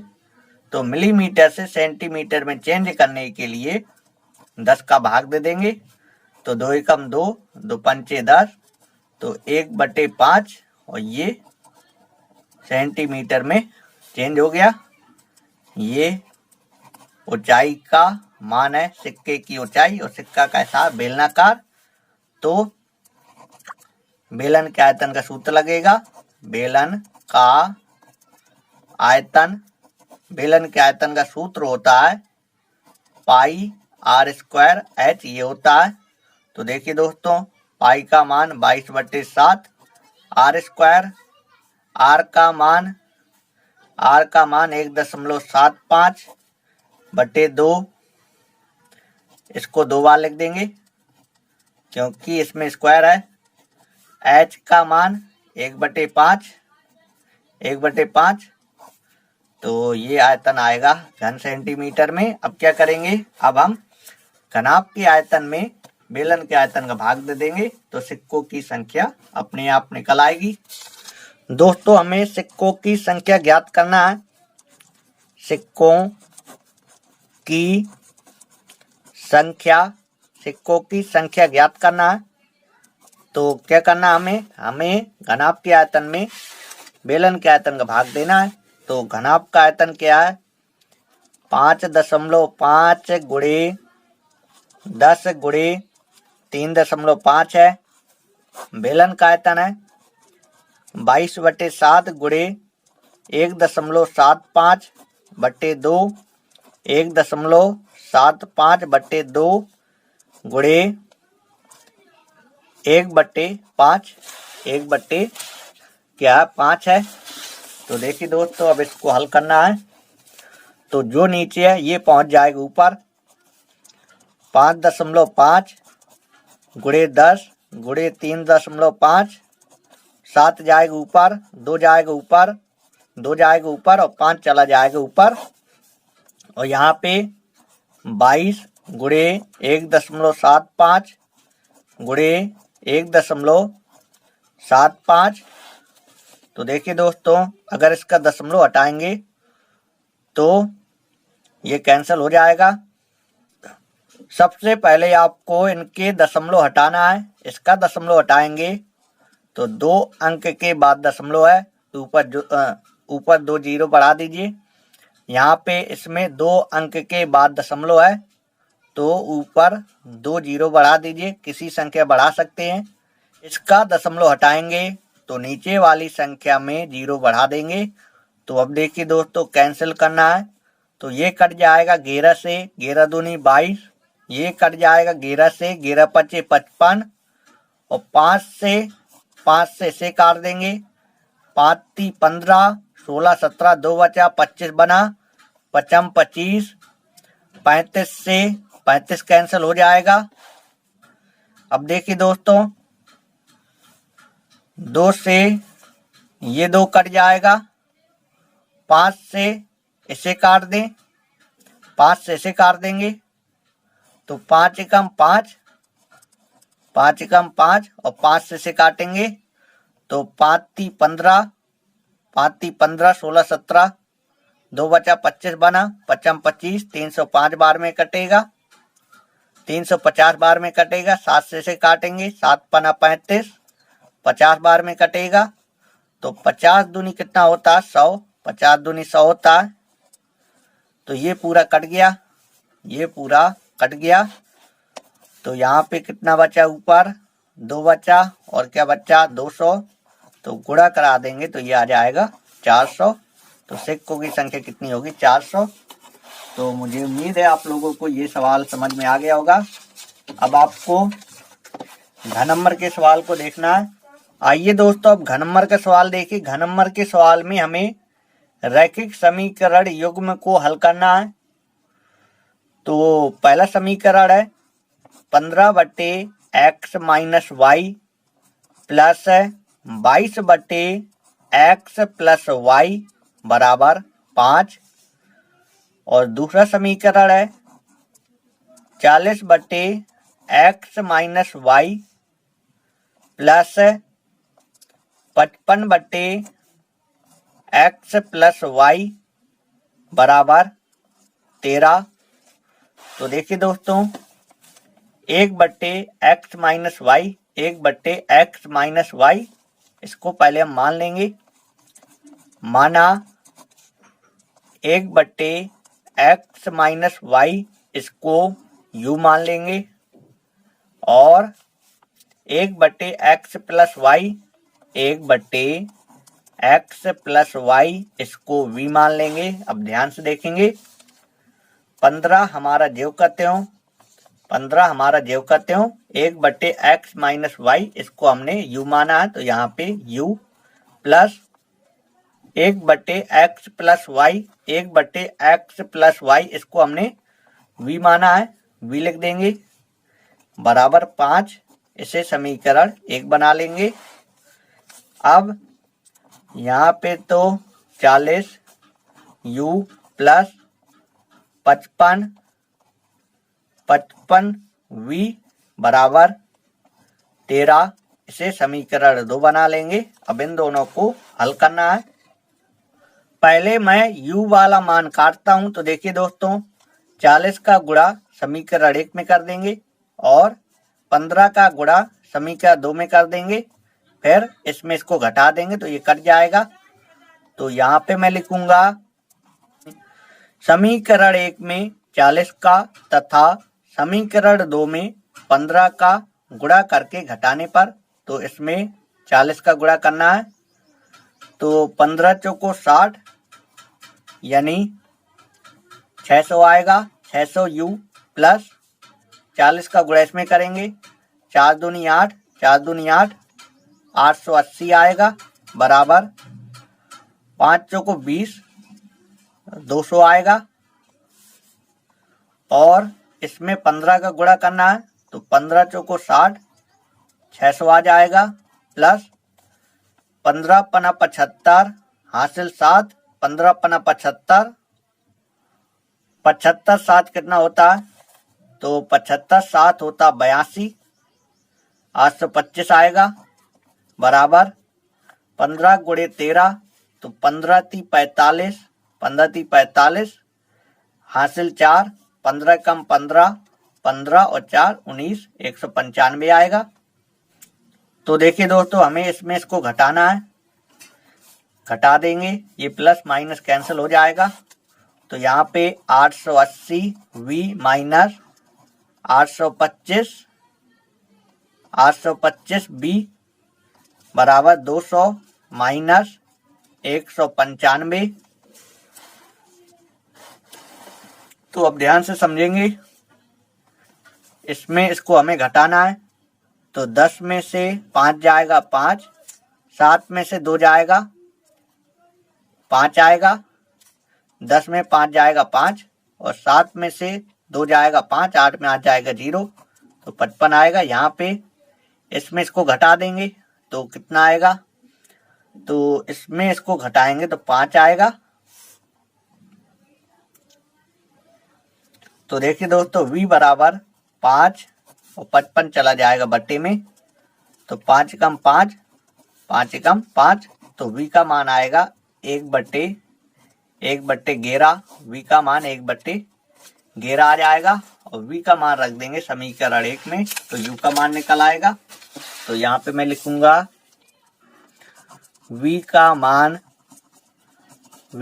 समीकरण 1 में रखने पर, v का मान समीकरण 1 में रखने पर, तो देखिए दोस्तों 15u प्लस 22 गुणे v की जगह 1/11 बराबर 5। तो देखिए दोस्तों, 11 एकम 11, 11 दूनी 22, तो 15u प्लस 2 बराबर 5, तो 15u बराबर 5। इसका पक्षांतर करेंगे, माइनस का 2 हो जाएगा, तो u बराबर, इसमें इसको घटाएंगे कितना आएगा, इसमें इसको घटाएंगे तो ये आएगा 3 और 15 चला जाएगा बट्टे में, तो 3 से कट जाएगा, 3 कम 3, 3 पचे 15, तो u का मान आएगा 1/5। अभी ये और लगेगा, अभी हमने u और v के मान निकाले हैं, तो देखिए दोस्तों 1/x माइनस वाई, इसको हमने u माना था, u का मान 1/5 आया है। कैची गुणा कर देंगे, इसका गुणा इसमें, x माइनस वाई 5 का गुणा 1 में, 5 कम 5, इसे समीकरण तीसरा बना लेंगे। और 1/x प्लस वाई, इसे हमने क्या माना था, v का मान 1/11 आया है। कैची गुणा करा देंगे, इसका गुणा इसमें कराएंगे, x प्लस वाई 11 का गुणा 1 में, 11 कम 11, इसे समीकरण 4 बना लेंगे। और हम समीकरण 3 में समीकरण 4 को जोड़ देंगे, तो यहाँ पे हम लिखेंगे समीकरण 3 और समीकरण 4 को जोड़ने पर, समीकरण 3 और समीकरण 4 को जोड़ने पर, तो देखिए दोस्तों इस साइड किसी साइड से जोड़ देंगे, x minus Y, x plus Y बराबर 5 प्लस 11। ये दोस्तों ये माइनस ये प्लस कैंसिल हो जाएगा, x 2x होगा बराबर 15 और 5 और 11 होगा 16, तो x बराबर 16, 2 चला जाएगा बट्टे में, 2 अट्टे 16, तो x का मान आ जाएगा 8। x का मान रख देंगे समीकरण 3 में, तो y का मान निकल आएगा। या x का मान समीकरण 4 में रख दें तो y का मान निकल आएगा। तो यहाँ पे लिखेंगे x का मान समीकरण 4 में रखने पर, x का मान समीकरण 4 में रखने पर, तो देखिए दोस्तों 8 प्लस y बराबर 11, तो y बराबर 11 माइनस 8, तो y बराबर 3 आएगा।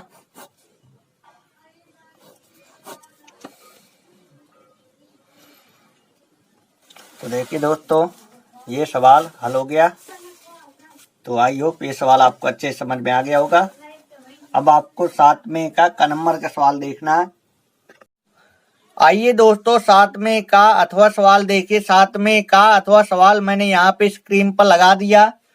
तो देखिए दोस्तों, ये सवाल हमसे कह रहा है एक आयताकार खेत का विकर्ण, एक आयताकार खेत का विकर्ण। तो पहले मैं एक आयताकार खेत बना लेता हूं। ये आयताकार खेत का विकर्ण है, ये आयताकार खेत का विकर्ण है। ये विकर्ण छोटी भुजा से 60 मीटर अधिक लंबा है। ये विकर्ण छोटी भुजा से, ये छोटी भुजा है, छोटी भुजा से 60 मीटर अधिक लंबा है। तो अगर ये x होगा तो ये x प्लस 60 होगा, क्योंकि ये विकर्ण छोटी भुजा से 60 मीटर अधिक लंबा है। तो इसमें 60 जोड़ देंगे, तो इस वाली भुजा से ये विकर्ण 60 मीटर अधिक लंबा हो जाएगा। फिर आगे सवाल में कहा है यदि बड़ी भुजा छोटी भुजा से 30 मीटर अधिक हो। ये बड़ी भुजा, ये वाली भुजा बड़ी भुजा है। बड़ी भुजा छोटी भुजा से, छोटी भुजा x है, छोटी भुजा से 30 मीटर अधिक हो। तो अगर ये छोटी भुजा x है तो बड़ी भुजा x प्लस 30 होगी, क्योंकि बड़ी भुजा छोटी भुजा से 30 मीटर अधिक है। तो देखिए दोस्तों, पहले इसको लिख लेते हैं। इसको हमने माना है, तो यहाँ पे लिखेंगे माना। माना आयताकार खेत की छोटी भुजा, छोटी भुजा को हमने x माना है, तो यहाँ पे लिख देंगे x मीटर। इसी प्रकार लिखेंगे आयताकार खेत की बड़ी भुजा, आयताकार खेत की बड़ी भुजा, बड़ी भुजा, बड़ी भुजा क्या है? x प्लस 30 है, x प्लस 30 है।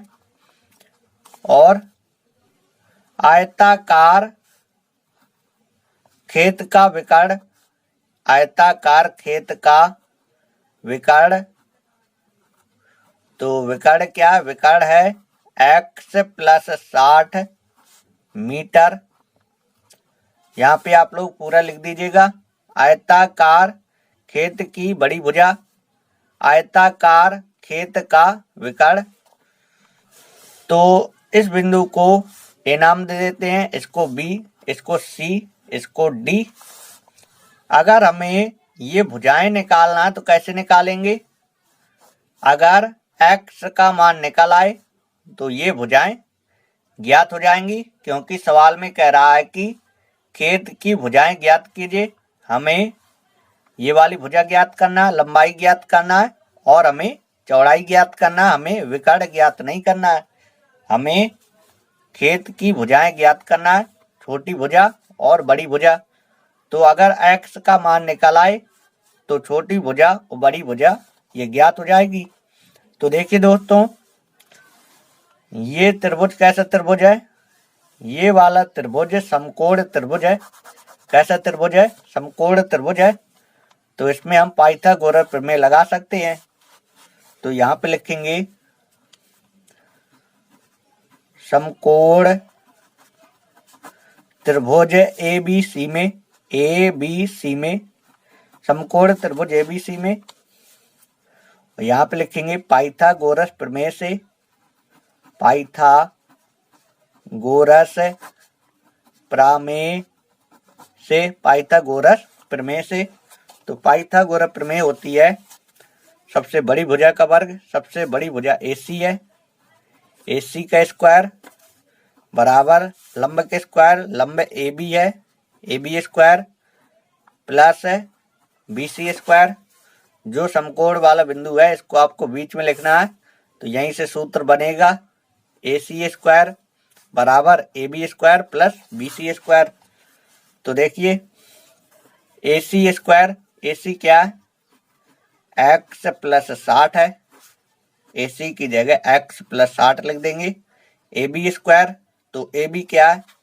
AB तो x है, तो x लिख देंगे इसकी घात 2। BC स्क्वायर, तो BC का मान क्या? x प्लस 30 है, तो इसका स्क्वायर। इसमें a प्लस बी की घाते 2 का सूत्र लग जाएगा। a प्लस बी की घाते 2 का सूत्र होता है a की घाते 2, a की घाते 2 प्लस b की घाते 2 प्लस 2ab। तो 2 गुणे a का मान x गुणे b का मान 60 एक्स स्क्वायर। इसमें a प्लस बी की घाते 2 का सूत्र लगेगा तो यहाँ पे आएगा एक्स स्क्वायर प्लस 30 के स्क्वायर प्लस 2ab होता है। तो 2 गुणे a का मान x गुणे b का मान 30। अब आगे देखेंगे, x का वर्ग एक्स स्क्वायर, 60 का वर्ग 6 का वर्ग 36, डबल जीरो आ जाएगा। 6 गुणे 2 6 दूनी 12 यानी 120 एक्स आएगा। X square plus x square, 30 का वर्ग 3 का वर्ग 9, डबल जीरो आएगा। यहाँ पे 3 दूनी 6 यानी 60 एक्स आएगा। अब आगे देखेंगे, इससे ये कैंसिल हो जाएगा तो एक्स स्क्वायर प्लस 900 इसका पक्षांतर कर देंगे, माइनस का 3600 हो जाएगा प्लस 60 एक्स, ये हमारे इसी साइड है, इसको इस साइड भेज देंगे तो ये हो जाएगा माइनस 120 एक्स। अब आगे देखेंगे, एक्स स्क्वायर ये प्लस ये माइनस घट जाएगा तो माइनस संख्या बड़ी है, माइनस का चिन्ह, माइनस का 60 एक्स आएगा। ये प्लस ये माइनस क्या होगा, घट जाएगा।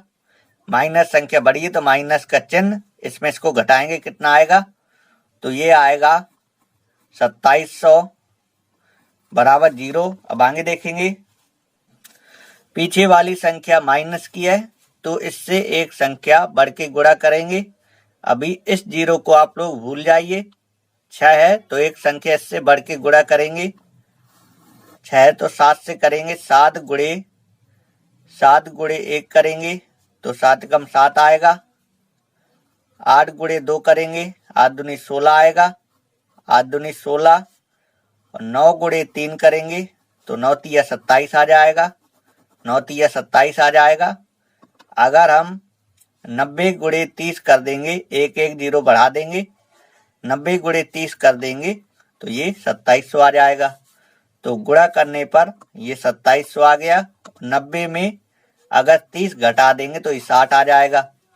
तो यहाँ पे लिखेंगे x square minus 90x plus 30x minus 2700 बराबर 0। अब आगे देखेंगे, इन दोनों का अलग कॉमन लेंगे तो x माइनस 90 आएगा। इन दोनों का अलग कॉमन लेंगे तो इन दोनों में 30 कॉमन ले लेंगे तो यहाँ पे x बचेगा माइनस, इसमें हम भाग देंगे तो 0 से 0 कैंसिल होगा, 0 से 0 कैंसिल हो जाएगा, 3 नम 27 तो यहाँ पे 90 आएगा बराबर 0। तो x माइनस 90 एक कोष्टक में ये आएगा क्योंकि ये दोनों कोष्टक कॉमा है। x प्लस 30 एक कोष्टक में आएगा, x प्लस 30 बराबर 0। अब देखिए दोस्तों, x माइनस 90 बराबर 0 करेंगे तो x बराबर 90 होगा और x प्लस 30 बराबर 0 करेंगे तो x बराबर माइनस 30 होगा। और ये मान अमान्य है क्योंकि भुजाएं कभी ऋणात्मक नहीं होती हैं तो ये मान नहीं लिया जाएगा, ये वाला मान लिया जाएगा। तो देखिए दोस्तों, यहाँ पे अब इसका आंसर लिख देंगे।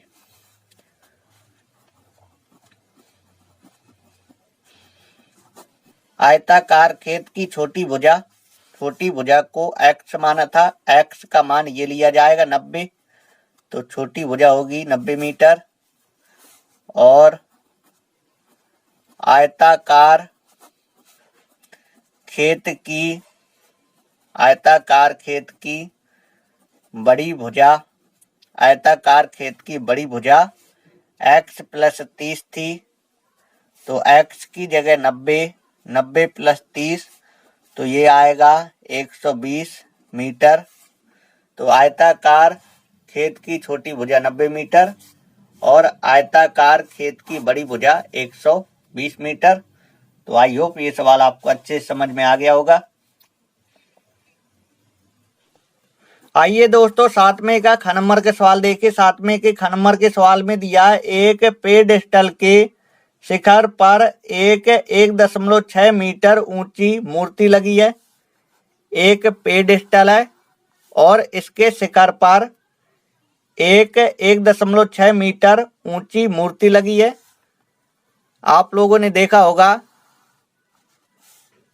मूर्ति रखने के लिए ये जो नीचे बना होता है इसको हम पेडेस्टल कहते हैं, और इसके ऊपर जैसे ये मूर्ति रखी है और मूर्ति की ऊंचाई 1.6 मीटर है, तो ये मैंने पेडेस्टल बनाया है। और इसके ऊपर एक मूर्ति लगी है जिसकी ऊंचाई कितनी है, जिसकी ऊंचाई है 1.6 मीटर। तो इस बिंदु को मैं ए नाम दे देता हूं, इसको बी और इसको सी। अब आगे देखेंगे, आगे सवाल में हमसे कह रहा है भूमि के एक बिंदु से मूर्ति के शिखर का उन्नयन कोण 60 अंश है। भूमि के एक बिंदु से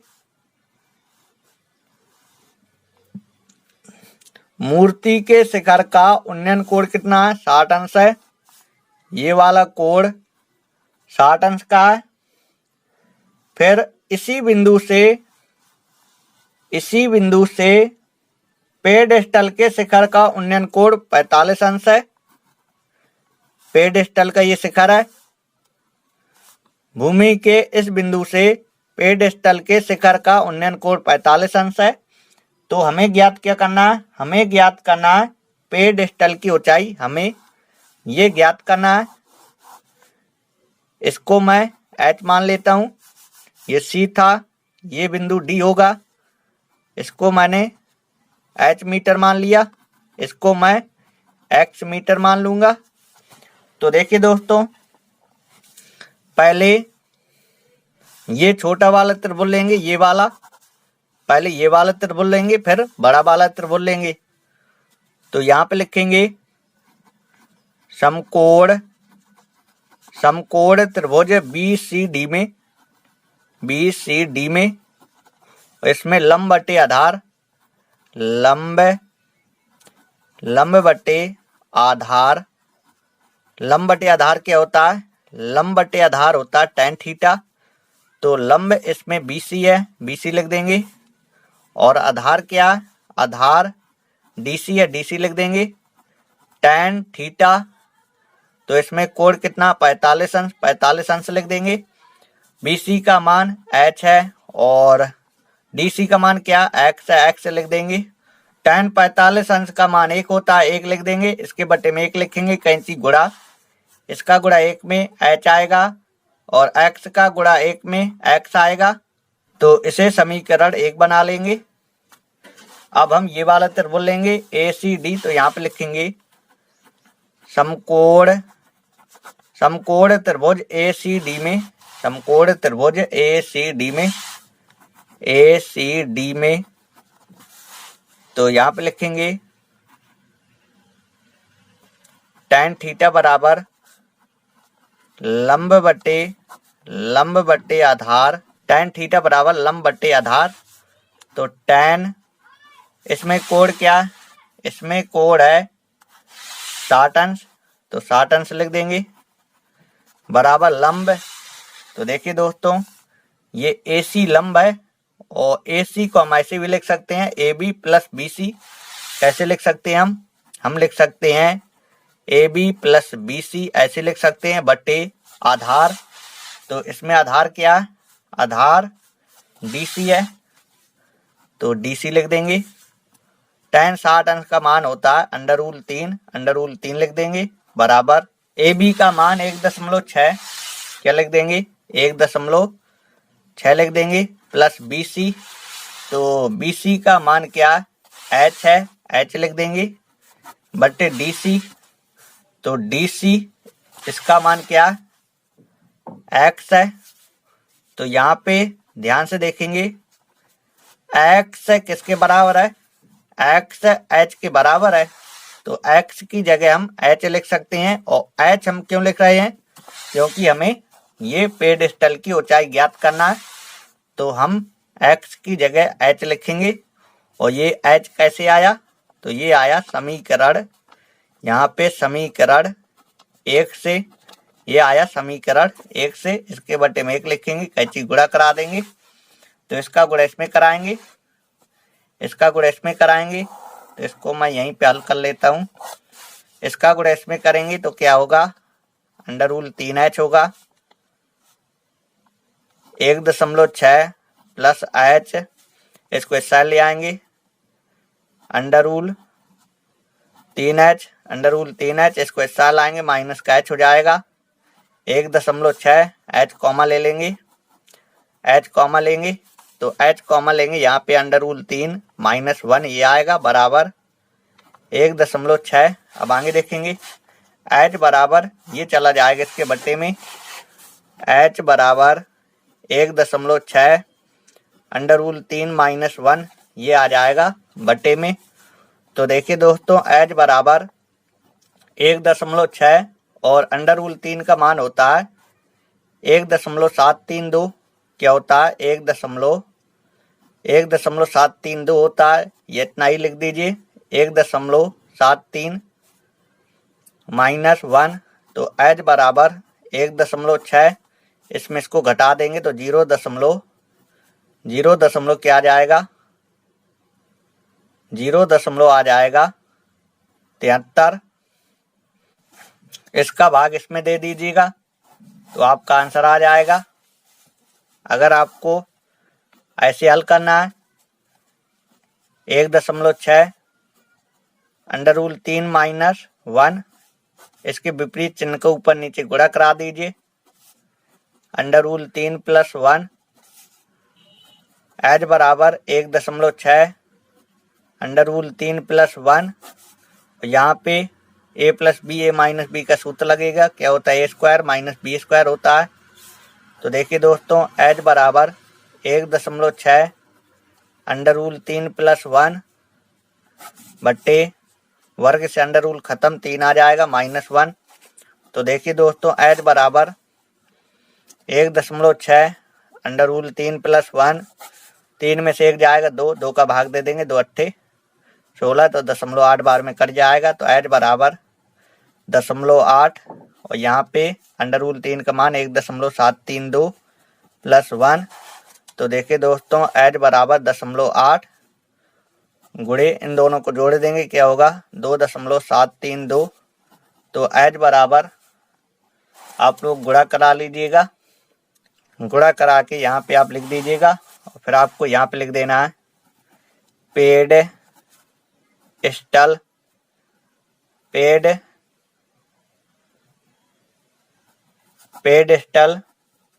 की ऊंचाई, पेडस्टल की ऊंचाई क्या थी, पेडस्टल की ऊंचाई BC थी, BC को हमने h माना था, तो h का मान यहाँ पे आप लोग गुणा करा के लिख दीजिएगा। इसमें ये 1 अंक कम कर लीजिए, इसमें भी 1 अंक कम कर दीजिए। जब आप लोग इसका गुणा इसमें कराएंगे तो ये आएगा 2.184 मीटर, क्या आएगा 2.184 मीटर ये आएगा। तो दोस्तों, ये पेडस्टल की ऊंचाई है।